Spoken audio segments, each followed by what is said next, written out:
आपका हेड जो है सेंटर में हो, टोर्सो पार्ट बिल्कुल सीधा हो, बहुत ज्यादा डाउन ना हो। और यहां से कोशिश करें कि थोड़ी देर हम अपने पोस्चर को होल्ड करें। और जो ये पोस्चर रेगुलर करेंगे, मैं बता देता हूं कि उनको कितना बेनिफिट मिलने वाला है। आपकी जो लंग्स कैपेसिटी है उसको भी इंक्रीज करता है, और जो बैक आप देख ही रहे हैं कि जो लोअर बैक की प्रॉब्लम है उनको बिल्कुल ठीक करता है। जिन लोगों की स्ट्रेंथनिंग कम होती है पैरों की, उनको ठीक करता है।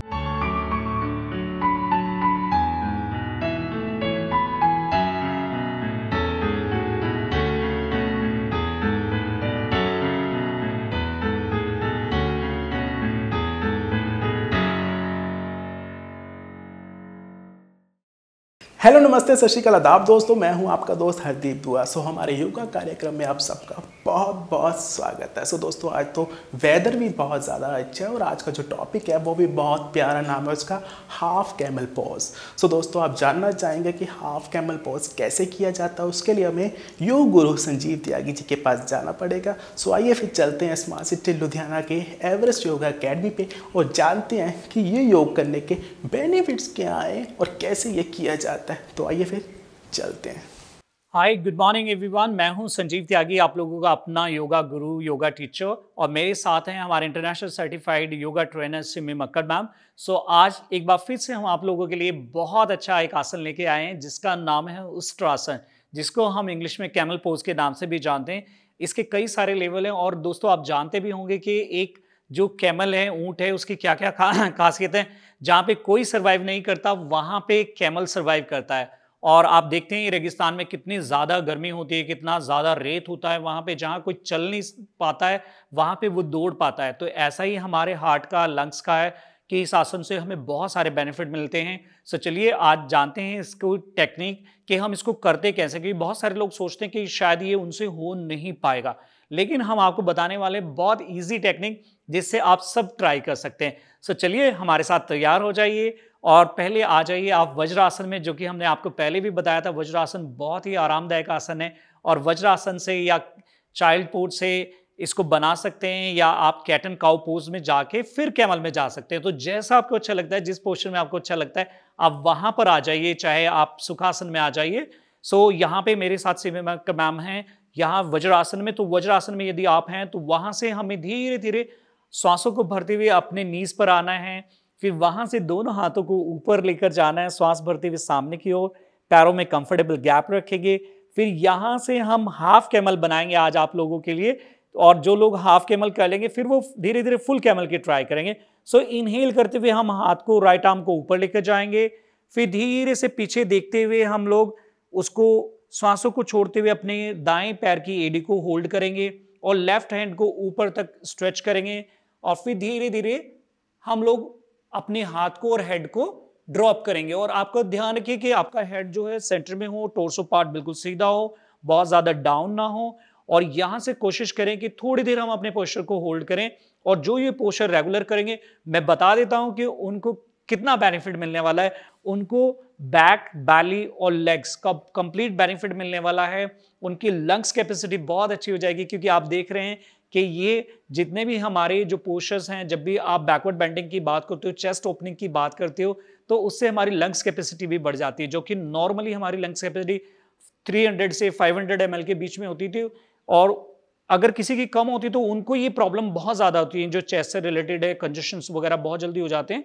तो ये पोस्चर उसमें बहुत ज्यादा हेल्प करता है। आपकी जो लंग्स कैपेसिटी है उसको भी इंक्रीज करता है, और जो बैक आप देख ही रहे हैं कि जो लोअर बैक की प्रॉब्लम है उनको बिल्कुल ठीक करता है। जिन लोगों की स्ट्रेंथनिंग कम होती है पैरों की, उनको ठीक करता है। लेकिन करना किसको नहीं चाहिए? जिन लोगों को अभी हाल ही में अगर कोई ऑपरेशन हुआ है पेट का या पीठ का, तो उनको नहीं करना चाहिए। सर्वाइकल में आप इसको कर सकते हैं। बाकी जो इस तरह की प्रॉब्लम है, आर्थराइटिस है, उसमें आप इसका अभ्यास कर सकते हैं। जिन लोगों को भूख प्यास की दिक्कत रहती है तो वो इसका जरूर अभ्यास करें। धीरे धीरे वापस हम आएंगे और फिर सेंटर में वापस आकर हम इसी को दूसरी साइड से प्रैक्टिस करेंगे, लेफ्ट हैंड साइड से प्रैक्टिस करेंगे। आपने ध्यान रखना है कि दोनों हाथों को सामने लेकर आएं और फिर वहां से इनहेल करते हुए अपने लेफ्ट हैंड को पीछे लेकर जाएं और धीरे धीरे पीछे हिल पे ट्रांसफर करें। फिर राइट आर्म को बैलेंस करें और बॉडी को हल्का सा स्ट्रेच करते रहें। जब होल्ड करना है तो कोशिश करनी है कि हम अपने हिप्स को आगे की तरफ स्ट्रेच करते रहें और अपने आर्म को पीछे की तरफ और हेड को बिल्कुल आराम से ड्रॉप रखेंगे तो इससे आपके सारे सर्वाइकल की भी प्रॉब्लम बिल्कुल ठीक हो जाएगी। जिन लोगों को डायबिटीज की प्रॉब्लम है उनके लिए बहुत अच्छा आसन है, तो वो जरूर इस आसन का अभ्यास करें।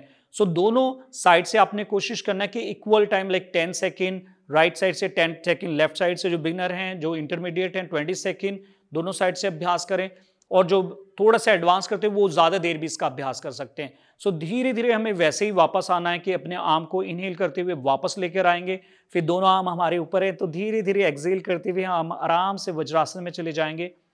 तो जिन लोगों के नीज में प्रॉब्लम है वो थोड़ा सा इसको ध्यान से रखें। So thank you very much, बने रहिए हमारे साथ, रोज सीखते रहिए एक नया आसन।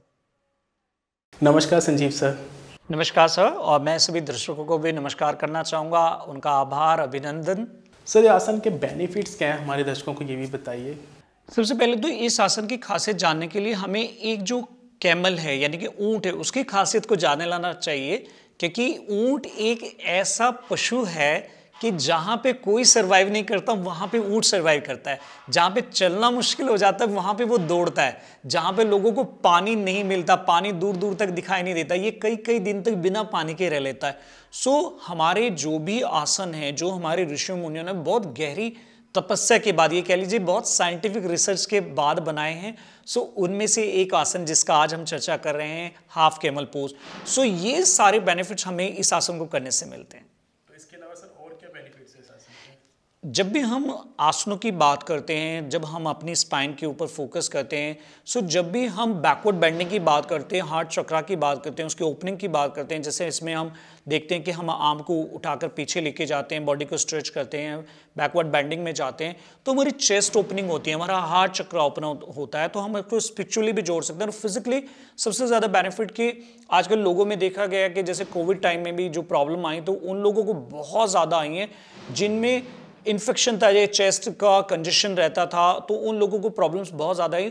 तो ये चेस्ट का जो कंजेशन है उसको रिमूव करता है और आपकी लंग्स कैपेसिटी को बढ़ा देता है, और प्लस आपकी जो भूख और प्यास है उसको ये कंट्रोल करता है। और सबसे मेजर इम्पैक्ट आता है इसका बैक के ऊपर। आपके जो बैक है, स्पाइन है और शोल्डर है, वो इससे बहुत स्मूथ हो जाते हैं, और आप बहुत सारा, जैसे कहते हैं कि वेट कैरी करना, तो वेट कैरी करने से मतलब ये नहीं कि आप काउंटर वजन रख के जा रहे हैं। वेट कैरी करने से मतलब होता है कि जो हमारे दिन के कार्य हैं, अपने जो दैनिक कार्य होते हैं, उनको बड़े इजीली आप कर पाते हैं, और कभी भी आपको कोई बैक पेन या नेक पेन नहीं आएगा। सर ये आसन किन लोगों को बिल्कुल भी नहीं करना चाहिए, ये भी बता दीजिए हमारे दर्शकों को।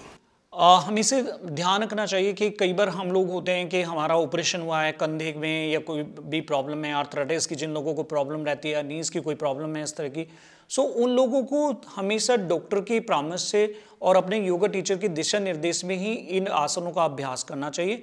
नहीं तो कई बार ये होता है कि हमें फ़ायदे की बजाय नुकसान हो जाता है। तो ऐसे लोगों को ध्यान रखना चाहिए जिनका ऑपरेशन हुआ है, चाहे वो पेट का है, चाहे पैरों का है, या कंधों का है, तो उन लोगों ने ध्यान रखना है। बाकी ये आसन जो हाई बीपी वाले हैं तो वो एकदम से ना करें, धीरे धीरे इस आसन का अभ्यास करें। जिन लोगों को हाई बीपी की या हार्ट की प्रॉब्लम है, या कोई ऐसे ब्लॉकेजेस हैं, तो वो एकदम से इसका अभ्यास ना करें, उसके लिए और भी कोशिश करें कि और धीरे धीरे इसका अभ्यास को आगे बढ़ाएं। Thank you so much Sanjeev sir, and thank you so much Simi ma'am. कल फिर मिलते हैं दोस्तों एक नए आसन के साथ, तब तक के लिए हमें दो इजाज़त। धन्यवाद।